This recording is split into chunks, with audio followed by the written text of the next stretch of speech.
You're exhausted. Your body, it wants sleep.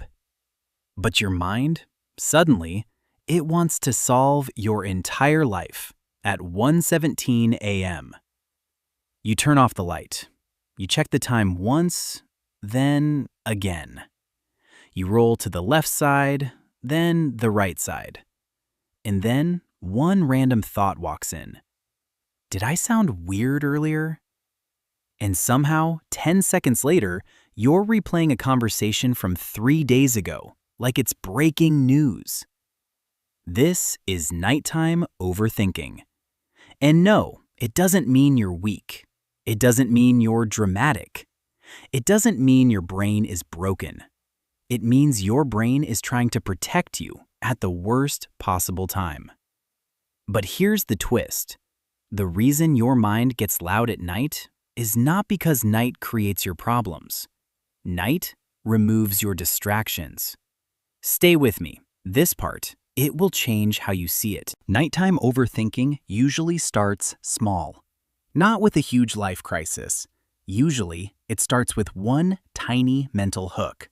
A text message you sent, a look someone gave you, a mistake you made at school or work, something you forgot to do, something you might have said wrong, and your brain, it grabs it. Then it starts building. What if they misunderstood me? What if I made it awkward? What if tomorrow is weird? What if this becomes a bigger problem? What if I'm falling behind? Never get my life together. That is the loop. A thought turns into a question. The question turns into a threat. The threat turns into a full movie. And the worst part is, your brain acts like thinking more will fix it. So you keep going. You replay the moment. You analyze your tone. You imagine what the other person thought. You create 5 possible versions of what could happen next. But none of it gives you peace.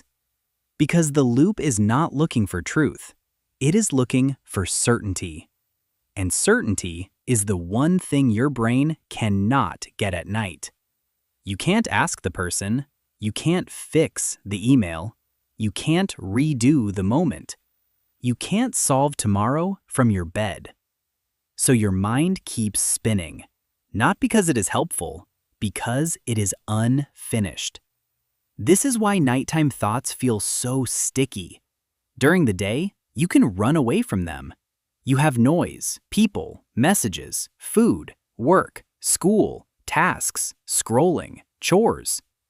But at night, everything gets quiet.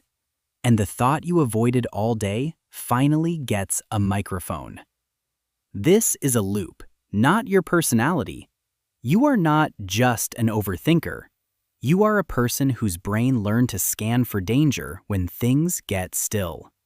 Here's the twist. The problem is not that your brain thinks. The problem is that your brain thinks every thought is urgent. Welcome. Your brain has I'm Overthinker, one main and I'm here job to help you keep unlock you the safe. potential of your mind. Not happy, not relaxed, not perfectly confident. Safe. So, when the world gets quiet, your brain starts checking for unfinished business. It asks, what did we miss? What could go wrong? What should we Chimes prepare accompany for? the subtle movements of the This glowing is why your elements. mind suddenly remembers everything There is no at speech bedtime. or dialogue. Your brain is not trying to ruin your sleep. It is trying to prevent future pain. It looks back at conversations, so you won't be rejected. It looks ahead at tomorrow, so you won't be unprepared. It points out mistakes, so you won't repeat them. That sounds useful. And sometimes it is. But at night, this system often becomes too loud because your body is tired. And a tired brain is not a wise brain. A tired brain is more reactive, more emotional, more dramatic, more likely to believe the worst version of a story. That tiny text delay, at noon, it means they're probably busy. At midnight, it means they hate me. and I ruined everything. Same situation, different brain state. At night, your mind has less energy to sort facts from fears, so everything feels bigger. And this is where most people get trapped. They try to think their way into calm, but thinking is what keeps the system awake. I feel like my energy is completely drained. It's like trying to clean a muddy floor need to with muddy recharge. shoes. The more you walk around, the messier it gets. Overthinking is power without direction. Your brain is I working always end hard. up here. It is spending energy, making predictions, reviewing details, This searching maze for is answers. endless. But the direction is wrong. It is trying to solve emotional discomfort with mental control. And that rarely works. Because the question underneath most nighttime overthinking is not, what is the answer? It is, can I feel safe enough to stop thinking? That is different. And this is where it flips. You don't calm the mind by winning every argument with it. You calm the mind by showing it, we are not solving this right now. Not because the problem doesn't matter, but because your tired brain is not the right place to solve it. The cost of nighttime overthinking is sneaky. It doesn't just steal sleep, it steals trust. You start trusting your fear more than your facts. You wake up already tired. You move through the day with less patience. You feel more sensitive. Then night comes again, and your brain has even more to process, so the loop feeds itself. Poor sleep makes the mind louder. A louder mind makes sleep harder. Then you start fearing bedtime itself. You get into bed and already think, here we go again. That thought alone can wake the system up, because now your bed is no longer a place for rest. It becomes a place for battle. That's the real cost. Not just lost sleep, lost safety. Your brain starts connecting quiet with danger, stillness with stress, rest with thinking. So the switch is not to force your mind to be silent. That usually makes it louder. The switch is to change your relationship with the thought. Instead of treating every thought like a command, treat it like a notification. A notification can appear. You do not have to open it. You can notice it and say, not now. Simple, blunt, calm. Not now. That phrase matters because it does not argue with the thought. It does not say, this is stupid. It does not say, I should not feel this. It does not say, I must stop thinking immediately. It says, I see this, and I'm choosing not to deal with it at midnight. That is not avoidance. That is timing. Some thoughts deserve attention, but not all thoughts deserve attention right now. Name it. Tame it. When the thought appears, name the loop. This is replaying. This is predicting. This is mind reading. This is problem solving at the wrong time. That small label creates distance, and distance gives you choice, because once you name the loop, you stop being inside it. You can watch it instead of becoming it. The useful part is, you do not need to fully calm down to rest. You only need to stop feeding the loop. Your mind may still make noise. That's okay. Noise does not mean danger. A thought can be present without being important. A worry can be loud without being true.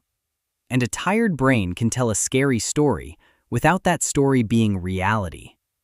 You're not broken. You're protecting yourself. But tonight, protection does not have to look like control. Tonight, protection can look like rest. Picture this.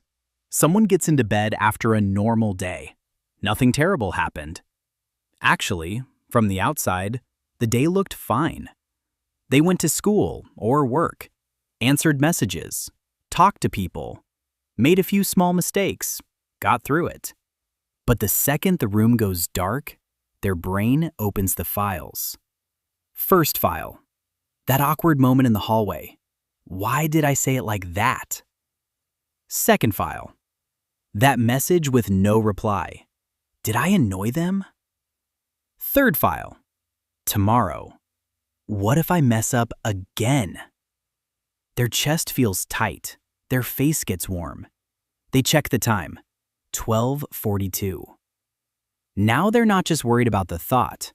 They're worried about not sleeping. So the brain adds a new file.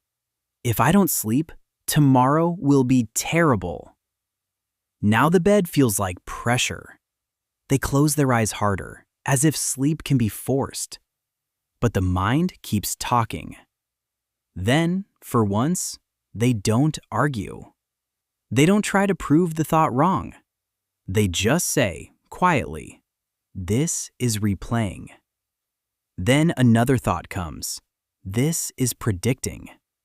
Then another. This is my brain trying to protect me. Not perfectly, not magically, but something shifts. The thought is still there, but now it is not the boss. They turn toward the pillow and say, "Not now, tomorrow, if it still matters." And for the first time that night, they stop trying to solve their whole life from bed. That is the moment the loop loses fuel. Not because the brain went silent, because they stopped treating every thought like an emergency. Here's the reframe. Your nighttime mind is not always telling you what matters most. Sometimes it is telling you what feels unresolved. There is a difference. A real problem can wait until morning. A real conversation can wait until you are rested. A real decision deserves a clearer brain than the one you have at 1 a.m. So tonight, try one tiny action. It takes less than 2 minutes. Call it the park it method. Keep a note beside your bed, or use your phone only if it will not pull you into scrolling. Write one sentence. I'm thinking about. Then write the worry in plain words. I'm thinking about that message. I'm thinking about tomorrow. I'm thinking about what I said earlier. Then write one more sentence. I will look at this tomorrow. That's it. No deep journal entry. No 10-step routine. No fixing your entire life. Just park the thought. Your brain relaxes a little when it believes the thought has been saved. Not solved, saved. Because sometimes your mind keeps repeating something because it is afraid you will forget. So show it. We got it. It's written down. Not now. For the next 24 hours, try this experiment. When your mind gets loud at night, do not ask, "How do I stop thinking?" Ask, "What loop is this? Replaying? Predicting? Mind reading? Problem solving?" Name it once, then say, "Not now, tomorrow, if it still matters." That's the challenge. One label, one boundary, no argument. If this felt a little too familiar, comment "Rest" below and tell me this. Which loop gets you the most at night? Replaying the past, predicting the future, or worrying what people think? Because once you can name the pattern, you can stop confusing it with who you are. Educational only, not medical advice.